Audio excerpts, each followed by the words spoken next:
Cakraningrat, Cakraningrat, Cakraningrat. Begitu banyak adipati Madura yang memakai nama Cakraningrat, sampai kita sulit membedakannya. Nah, supaya tidak bingung, berikut ini kita akan pelajari silsilah para adipati Madura pasca tunduk kepada Mataram.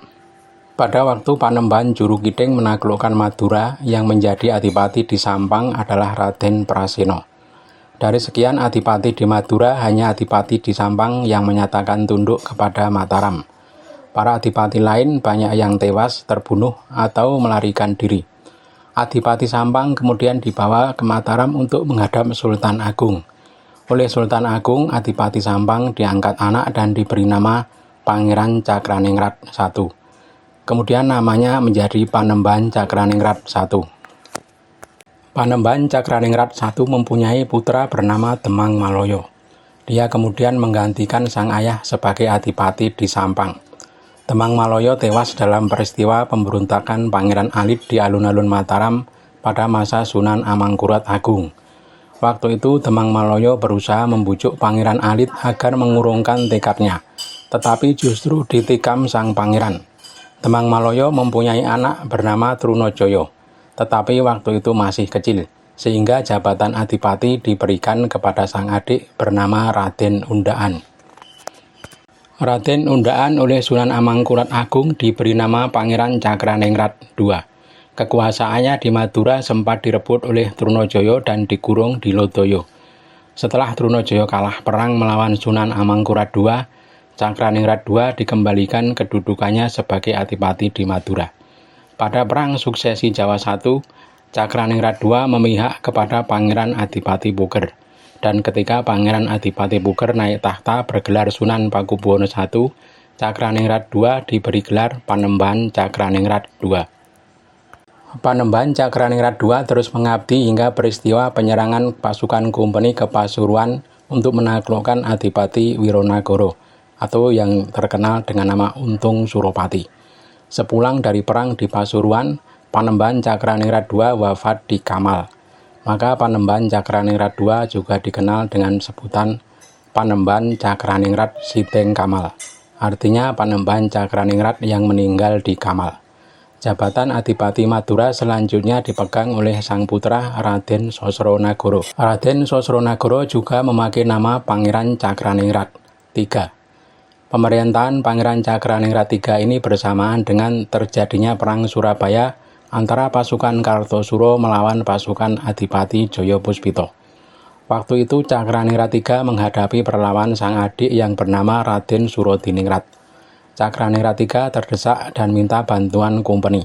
Sebuah kapal dikirim untuk menyelamatkan sang adipati, dipimpin Kapten Karkas.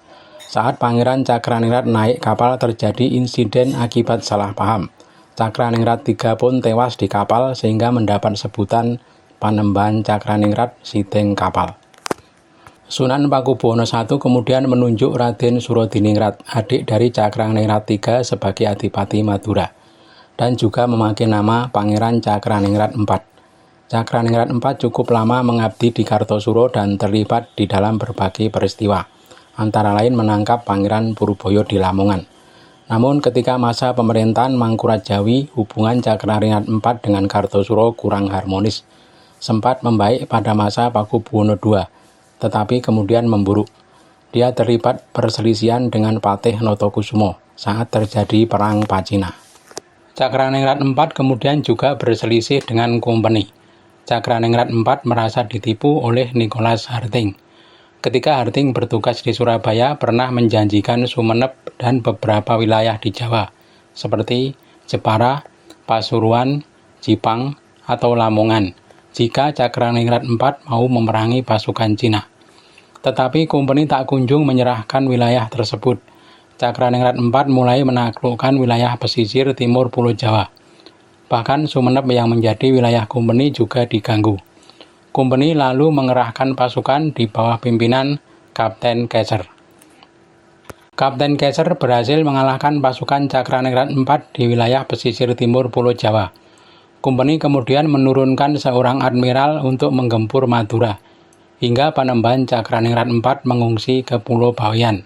Selanjutnya, Cakraningrat terus lari sampai ke negeri Banjar. Company akhirnya bisa menangkap Cakraningrat IV dan mengirimnya ke Tanah Kap atau Cape Town di Afrika Selatan. Maka Cakraningrat IV juga disebut Panembahan Cakraningrat Sidengkap. Jabatan Adipati selanjutnya dipegang Raden Surodiningrat yang semula menjabat sebagai Bupati Sidayu. Setelah menjabat Adipati di Madura, Surodiningrat memakai nama Secodiningrat. Kemudian memakai nama Panembahan Cakraningrat V. Cakraningrat V mempunyai hubungan baik dengan Surakarta dan sering mengirim prajurit bantuan ketika Perang Suksesi Jawa III. Cakraningrat V mendapat sebutan Panembahan Cakraningrat Sidomukti. Cakraningrat V mempunyai putra Raden Jamali yang digadang-gadang menggantikan sebagai Adipati Madura. Namun Raden Jamali wafat sebelum sang ayah sehingga jabatan Cakraningrat digantikan sang cucu, putra Raden Jamali, dan bergelar Panembahan Adipati Cakraningrat VI.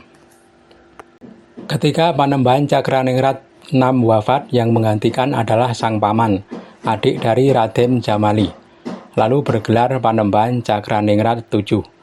Madura kemudian menjadi Kesultanan yang mandiri dan Cakraningrat VII berganti gelar menjadi Sultan Abdul Cakraningrat. Demikian silsilah para Adipati Madura yang memakai gelar Cakraningrat, menurut yang tercatat di dalam Babad Tanah Jawi, Babad Giyanti, dan Sajarah Dalem Pangiwo lan Panengen. Informasi ini bisa berbeda atau berselisih dengan sumber yang lain.